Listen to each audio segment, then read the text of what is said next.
Hello, and welcome to the Encounters with China podcast made by the Dui Hua Foundation. Dui Hua advocates for at-risk detainees in China and is the only NGO that can submit prisoner lists directly to the Chinese government and receive written responses. In 2004, Dui Hua was granted special consultative status with the United Nations Economic and Social Council, commonly referred to as ECOSOC. I'm your host, Samy Amanatullah, and in this episode we're going to be talking to Dui Hua founder John Kamm about Dui Hua's work at the United Nations and the Universal Periodic Review for China this month. Hello, John. Hello, Sammy, and thank you for doing this program. My pleasure. We have the Universal Periodic Review for China coming up. We spent the final months of 2023 preparing our submission. The last one we did for China was in 2018, and it focused on judicial transparency, just like this time. John, can you give us an overview of the UPR? There are two principal forums for discussing human rights in the United Nations. One is the Human Rights Council based in Geneva, and the other is the Third Committee of the UN General Assembly, which meets in New York. When the Human Rights Council replaced the Human Rights Commission, it was agreed that every member state of the United Nations, not just members of the Human Rights Council, but of the entire United Nations, every one of them must have their human rights record reviewed every 5 years, more or less. There are treaties, treaty bodies, to which governments of member states ascribe. And there are special procedures in the UN under the Human Rights Council. John, can you briefly explain what happens at the UN during the UPR and other reviews like CEDAW?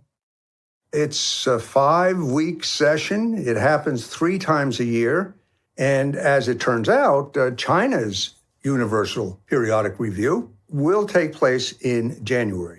Dui Hua has already made its submission, and we will be focusing on judicial transparency. Now, what happens is every country has an opportunity to say something. China will submit its country report, as it were, to the UPR, and every country will have an opportunity to comment on it. Now, that causes a bit of a problem because, of course, there are many countries who want to speak, and you can't possibly speak at length.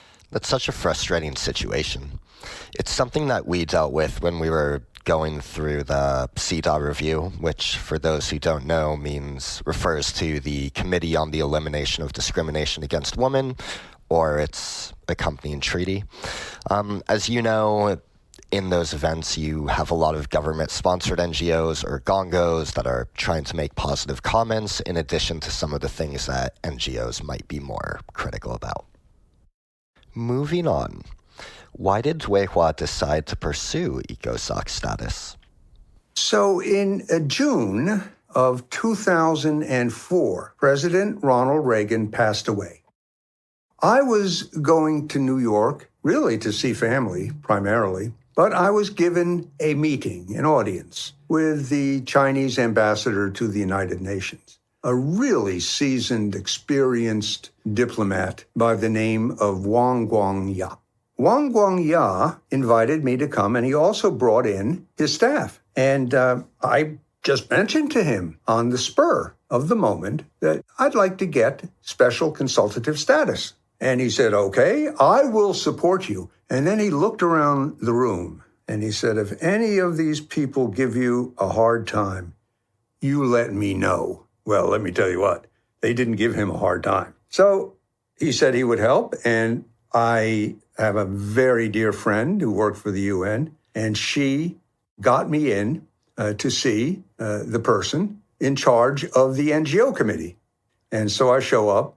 And she's getting ready to go on a vacation. So she said, all right, what do you want? And I said, I'd like to get special consultative status. And she said, oh, really? Which country?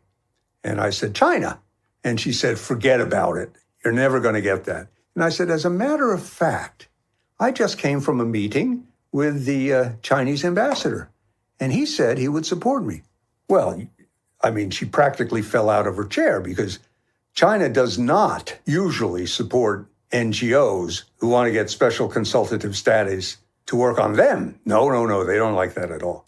So, okay, I filed the paperwork, and lo and behold, our application, Dui Hua's application, was considered. So my assumption, and I think a lot of people's would be too, is that this process isn't easy or even expected. So can you talk about what was the approval process like? How did Dui Hua even get through? I heard from someone who was in the room that, what happens is the chair of the NGO committee that is in charge of granting consultative status.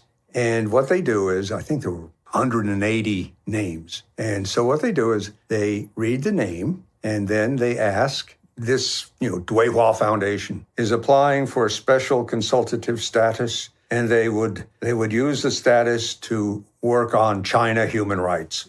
Are there any objections? In the room were all of China's allies, Pakistan, Cuba, and so on. And they were about to raise their hand to object, but they looked at the Chinese representative, and she just sat there. She didn't give them a sign. She didn't say anything. She didn't object. So he moved along. In this case, the head of the NGO committee moves along. Then at the end, he says, now I want to return to something. I want to make sure I've got this right. Are there any objections to the Dui Hua Foundation? And again, the Chinese representative, who happened to be in the meeting I had with Wang Guangya, she said nothing. And so later she told me I was so embarrassed that he came back and made me go over this again. And the other countries were looking, what is this? So that's what happened. Maybe I'm wrong, but if you're an NGO at the UN, there is quite a bit you can do. What does Dui Hua do with its status?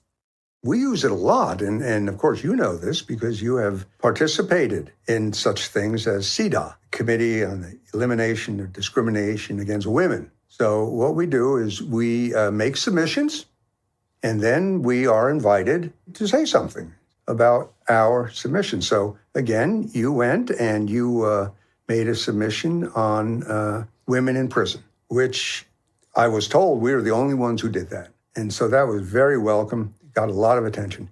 Now, we have done others as well, but the main thing we do is the Universal Periodic Review.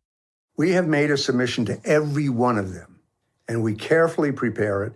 And one of the things we try to do, and we did especially in the last one in 2018, is we attach lists of prisoners to our submission. Now, very interesting. We do it as appendices. The list, maybe 2 or 3 lists, and we attach it. So for your submission to the Universal Periodic Review, you have a strict limit on the number of words in your submission. However, there's no limit on your appendices. And we figured that out. So we put in names. So in effect, we're doing a UPR with prisoner lists. As far as NGOs with universal consultative status, I'm sure we're the only ones who do that on China. You mentioned the judicial transparency for the 2018 UPR for China. And I know that Dui Hua has also made interventions for the United States UPR, talking about its human rights record. Well, we have addressed the death penalty.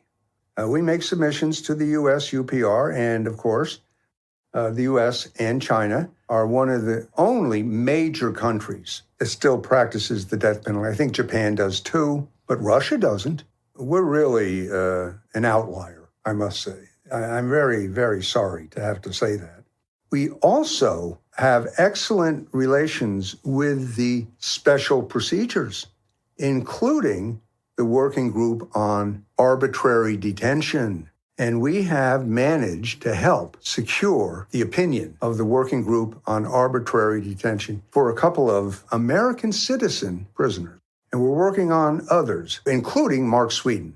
And we were able to help out the family and get an opinion that, in fact, he was arbitrarily detained, that he needs to be released immediately and compensated for what he's been through, which has been horrific.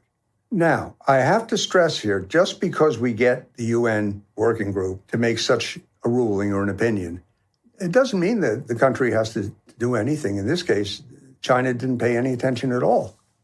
And yet, it's still important, all right? It really shines the light on the case, and it means a lot to the families. I imagine that this work involves a lot of collaboration and discussion, and given that it's the UN, a lot of different stakeholders. Do you do consultations with UN officials as well? We're very close to UN officials at the Human Rights Council and in the Office of the High Commissioner. So we have an excellent relationship with them. Very proud of that. And for many years, obviously. I mean, since at least 2005, we've had frequent communications. When we're in Geneva, we meet with them, including with the High Commissioner. The only High Commissioner I was never able to meet with was Miss Bachelet, but everyone else I have, and there's a standing invitation for me to meet with the current High Commissioner. If and when I'm able to travel, which I hope I will, I hope take up that standing invitation to meet with the High Commissioner. So this work is really controversial, and most countries and leaders, or many, they tend to view any concern, especially over human rights, as an insult or an accusation. And this is even when the comments are just, observations. So have you ever gotten any feedback from China or the United States on Dui Hua's UPRs? Well, yes. As a matter of fact, the 2018, our submission to the UPR, a couple of Chinese officials applauded us, said it was a good job, and they thanked me. And of course, I was saying some positive things about judicial transparency, most of which I can no longer say. In the submission we made in 2018, we talked about how China had become increasingly transparent by releasing the judgments on many cases. Looking at those, we found the names of hundreds of political prisoners. Now, for the upcoming UPR submission, we also discuss judicial transparency, but unfortunately, China has become far less transparent. It has basically shut down access to all kinds of legal documents, judgments, accounts, sentence reduction websites. It's quite incredible. Now, why is judicial transparency so important? Let me give you an example. The work we have been doing on Rahil Dawood case. Now, Rahil Dawood is a very distinguished Uyghur scholar who was disappeared at the end of 2017, brought to trial in 2018. We knew that she had been brought to trial, I was told, but we did not know what the outcome of the trial was. Almost 6 years after she was disappeared, I saw a letter from a senior Chinese official to the effect that she had been sentenced to life in prison, which is, by the way, the longest sentence for the crime that she was convicted of, which is splitism. We don't have a copy of the judgment. We don't have details. Without the judgment, a family cannot, the individual cannot, petition the Supreme Court for a retrial. That is the final step in the justice process. Speaking of the UN more broadly, it gets a lot of criticism, including for being ineffective, culturally biased, or for overreaching. Do you think these criticisms are valid, and how would you sell the UN to skeptics? Winston Churchill famously said at the House of Commons in 1947 that democracy is the worst form of government, but it's better than all the others. And I would modify that for the United Nations. It is the worst forum for advocating for human rights, but it's better than all the other forums. That's how I would answer that. If you get rid of the UN, what else do you have? You have bilateral human rights exchanges, in this case, between, say, China and other countries. very few left of those, not just because China doesn't want them, but because, for instance, the United States has turned down the opportunity to have them, which I think is a big mistake, but that's the way it is. Not since 2016 have we had the United States and China, has there been an official human rights dialogue. Now, there have been others. I think the EU has. I believe Switzerland has. This has all been announced. But now China is focusing on having human rights dialogues or consultations with Mexico, United Arab Republic, Egypt. So, basically now China is having their dialogues with so-called like-minded countries. So, this is too bad. I hope that there will be bilateral human rights dialogues in the future, but it takes two to tango. The United States, back in 2016, during the Obama administration, said, we're not interested. And again, I don't think that's fair. At least you get to raise names. If you raise names, it makes a difference. In terms of making a difference, when it comes to human rights at the UN, a lot of it involves the international treaties. So the two main ones being the International Covenant on Civil and Political Rights and the International Covenant on Economic, Social, and Cultural Rights. And then, as we mentioned, there's CEDAW, which focuses on discrimination against women. And there's, for example, the Convention on the Rights of the Child. When it comes to these treaties, how productive are the United States and China? Well, very interesting. The United States has signed and ratified, two different things, have signed and ratified the Civil and Political Rights Covenant. It has not signed and ratified the Economic, Civil, and Cultural one. China is the mirror image. It has signed and ratified the Economic, Social, and Cultural one, I think is the name of it. They have signed, but they have not ratified the civil and political rights. So our priority, the United States, is civil and political, especially political rights. China's priority is economic rights. But I must say, even in that respect, China has its issues. For instance, it does not allow independent trade unions, which is called for under that covenant. That is a very confusing message to send, yeah.